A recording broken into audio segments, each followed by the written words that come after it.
ಹಾಸನ ಜಿಲ್ಲೆಯಲ್ಲಿ ಜೀತ ಪದ್ಧತಿಯಿಂದ ನಲುಗಿ ಹೋಗಿದ್ದಂಥ ಕಾರ್ಮಿಕರಿಗೆ ಮುಕ್ತಿ ಕೊಡಿಸುವಂಥ ಕೆಲಸವನ್ನು ಏಷ್ಯಾನೆಟ್ ಸುವರ್ಣ ನ್ಯೂಸ್ ಮಾಡಿದೆ.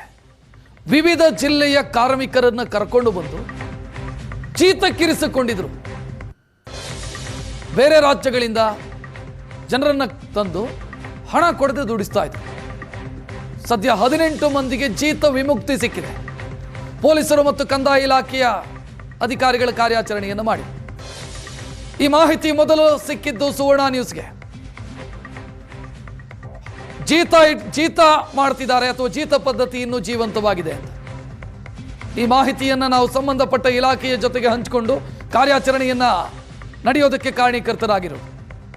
ಕೇರಳ, ಒಡಿಶಾ, ಜಾರ್ಖಂಡ್, ಉತ್ತರ ಪ್ರದೇಶ ಇಲ್ಲಿನ ಕಾರ್ಮಿಕರನ್ನ ಕರೆತಂದು ಜಮೀನು ಕೆಲಸಕ್ಕೆ ಕರೆದೊಯ್ದು ಸಂಬಳನೂ ಇಲ್ಲ, ಸರಿಯಾದ ವ್ಯವಸ್ಥೆನೂ ಇಲ್ಲ, ಒಂದು ರೂಮಲ್ಲಿ ಕೂಡ ಹಾಕಿ ದುಡಿಸ್ಕೊಳ್ತಾ ಇದ್ರು, ದುಡ್ಡು ಕೊಡ್ತಾ ಇರಲಿಲ್ಲ. ಈ ಬಗ್ಗೆ ಮಾಹಿತಿ ಸುವರ್ಣ ನ್ಯೂಸ್ಗೆ ಲಭ್ಯ ಆದ ಬೆನ್ನಿಗೆ ನಮ್ಮ ಪ್ರತಿನಿಧಿ ಈ ವಿಚಾರವನ್ನ ಅಧಿಕಾರಿಗಳ ಗಮನಕ್ಕೆ ತಂದಿದ್ದಾರೆ.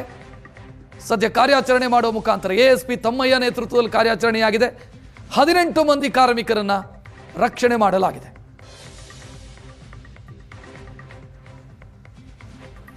ಹಾಸನದ ಬೇಲೂರಿನಲ್ಲಿ ಜೀತ ಪದ್ಧತಿ ಪ್ರಕರಣ ಬೆಳಕಿಗೆ ಬಂದಿದೆ. 18 ಮಂದಿ ಜೀತವಿರಿಸಿಕೊಂಡಿದ್ದಂಥವ್ರನ್ನ ರಕ್ಷಣೆ ಮಾಡಲಾಗಿದೆ.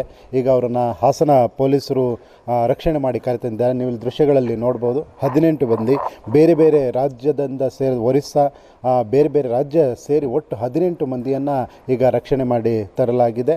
ಹಾಸನ ಪೊಲೀಸರ ಕಾರ್ಯಾಚರಣೆ ನಂತರ ಈ ಪ್ರಕರಣ ಬೆಳಕಿಗೆ ಬಂದಿದೆ. ನೀವು ಇಲ್ಲಿ ದೃಶ್ಯಗಳಲ್ಲಿ ನೋಡ್ಬೋದು. ಹಾವೇರಿ, ಬಿಜಾಪುರ, ಕಾಸರಗೋಡು ಸೇರಿದಂತೆ ಬೇರೆ ಬೇರೆ ಭಾಗದಿಂದ ಇವು ರೈಲು ನಿಲ್ದಾಣಕ್ಕೆ ಹೋಗಿ ಆ ಸಂದರ್ಭದಲ್ಲಿ ಅಲ್ಲಿಂದ ಇದ್ದಂಥ ಜನರನ್ನು ಕೆಲಸದ ನೆಪದಲ್ಲಿ ಕರೆತಂದು ನಂತರದಲ್ಲಿ ಅವರನ್ನು ಜೀತ ಇರಿಸಿಕೊಂಡಿದ್ದಂಥ ಪ್ರಕರಣ ಇದಾಗಿದೆ. ರಕ್ಷಣೆಗೊಂಡಿರುವಂತಹ ವ್ಯಕ್ತಿ ನಮ್ಮ ಜೊತೆ ಇದ್ದಾರೆ, ಮಾತಾಡ್ಸುತ್ತೆ. ನೀವು ಎಷ್ಟು ದಿನದಿಂದ ಅಲ್ಲಿ ಕೆಲಸ ಮಾಡ್ತಾ ಇದ್ದೀರಿ? 9 ತಿಂಗಳಿಂದ ನಮಗೆ ಕರ್ಕೊಂಡ್ಬಂದರು. ಕೆಲಸ ಮಾಡಿದ್ದೇನು ಇದೆ ಅಲ್ಲ, ನಾನು ಡ್ರೈವರು ಬಂದು ನನಗೆ ಹೋಗೋಕ್ಕೆ ಚಾನ್ಸಸ್ ಇಲ್ಲ. ದುಡ್ಡು ಕೊಡ್ತಾರೆ, ಇವತ್ತು ಕೊಡ್ತಾರೆ, ನಾಳೆ ಕೊಡ್ತಾರೆ ಅಂತ 9 ತಿಂಗಳಿಂದ ಅಲ್ಲೇ ಇದ್ದೀನಿ. ಏನು ನಮಗೆ ದುಡ್ಡಿನ ವ್ಯವಸ್ಥೆ ಆಗಲಿಲ್ಲ. ಹಂಗಾದ್ರೆ ಹೆಂಗೋ ಪೊಲೀಸರು ಬಂದು ನಮಗೆ ಕಾಪಾಡಿ ಯಾರೋ ಒಂದು 3-4 ಜನ ಅಡ್ರೆಸ್ ಹೇಳಿದರು. ಸಾಹೇಬ್ರುಗಳೆಲ್ಲ ಬಂದು ನಮಗೆ ಕಾಪಾಡ್ದಂಗೆ ಆಯಿತು. ನಿಮಗೆ ಸಂಬಳ ಕೊಡ್ತಿದ್ರಾ, ಊಟ ಕೊಡ್ತಿದ್ರಾ, ವ್ಯವಸ್ಥೆ ಇತ್ತು? ಏನು ಊಟ ಕೊಡೋರು ಸಾರು ಸರಿ ಇಲ್ಲ. ಅದೇ 2 ದಿವಸ 3 ದಿವಸ ಮಾಡಿ ಸಾರು ಒಂದೇ ದಿವಸ ಅನ್ನ ಮಾಡ್ತಾರೆ, ರಾತ್ರಿ ಇರೋದೇ ಬೆಳಿಗ್ಗೆ ಅದೇ ಸಾಂಬಾರು ಸರಿ ಇರೋಲ್ಲ, ನೀರು ಥರ. ನಮಗೆ ₹1 ದುಡ್ಡು ಸಿಗೋಲ್ಲ. ಏನಾರು ಹುಷಾರಿಲ್ಲ ಅಂದರೆ ಆಸ್ಪತ್ರೆಗೆ ಕರ್ಕೊಂಡು ಹೋಗ್ತಾರೆ, ಮಾತ್ರೆ ಆಗಿತ್ತು ತಂದು ಕೊಡ್ತಾರೆ. ಈಗ ಒಂದೇ ಶೆಡ್ಡಲ್ಲಿ ಎಲ್ಲರೂ ಇದೆಯಲ್ಲ? ಒಂದೇ ಶೆಡ್ಡಲ್ಲಿ ನಾವೆಲ್ಲ ಇದ್ವಿ. ನಮಗೇನು ಆ ಥರ ಏನು ಪ್ರಾಬ್ಲಮ್ ಇಲ್ಲ. ಏನಾರಾದ್ರೆ ಕರ್ಕೊಂಡು ಹೋಗ್ತಾರೆ. ದುಡ್ಡು ಮಾತ್ರ ಕೊಡೋಲ್ಲ, ₹1 ಕೊಡೋಲ್ಲ. ಈಗ ಕಳಿಸ್ತೀನಿ, ನಾಳೆ ಕಳಿಸ್ತೀನಿ ಅಂತ ಹೇಳ್ಕೊಂಡು ಬಂದಿದ್ದಾರೆ. ಇವನು ಒರಿಸ್ಸಾದನು, ಈ ಜಾರ್ಖಂಡನು 1 ವರ್ಷ ಆಯಿತು. ದುರ್ಗಾ ಅಂತಿದ್ದಾನೆ, 1 ವರ್ಷ ಆಯಿತು. ಇನ್ನು ಮಂಜಾನ ಹುಷಾರಿಲ್ಲ, ಆಸ್ಪತ್ರೆಗೆ ಹೋಗ್ಬೇಕಂತ ಹೇಳ್ತಾ ಇದ್ದ. ಅವ್ನಿಗೆ ಕಳಿಸ್ತೀನಿ ಹೇಳಿ ನಾನು ಕಳಿಸೇ ಇಲ್ಲ. ಅದು ಹೆಂಗೋ ಬಂದು ಪೊಲೀಸ್ ಒಂದು ರೀತಿ ಜೀತದ ರೀತಿಯಲ್ಲಿ ಅಲ್ಲಿ ಇರಿಸ್ಕೊಂಡಿದ್ರು, ಇಟ್ಟಿದ್ದಾರೆ. ಯಾವ ಥರ ಇತ್ತು? ನಮಗೆ ಎಲ್ಲಿ ಸಿಗತ್ತಲ್ಲಿ ಕೆಲಸ ಮಾಡೋಕ್ಕೆ ಕರ್ಕೊಂಡು ಹೋಗ್ತಾರೆ.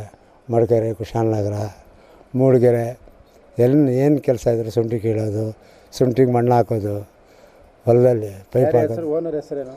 ನಾಗಣ್ಣ ಅಂತ. ಅವರು ಅಳಿಯ ಇದ್ದಾನೆ, ಮೌನೇಶ್ ಅಂತ. ಕರ್ಕೊಂಡು ಹೋಗೋರು, ಕೆಲಸ ಮಾಡಿಸೋರು, ಮತ್ತು ಶೆಡ್ಡಿಗೆ ತಂದು ಬಿಟ್ಬಿಡೋರು. ಹಾಸನದಿಂದ ಕ್ಯಾಮ್ರಾಮನ್ ಶರತ್ ಜೊತೆ ಹರೀಶ್, ಏಷ್ಯಾನೆಟ್ ಸುವರ್ಣ ನ್ಯೂಸ್.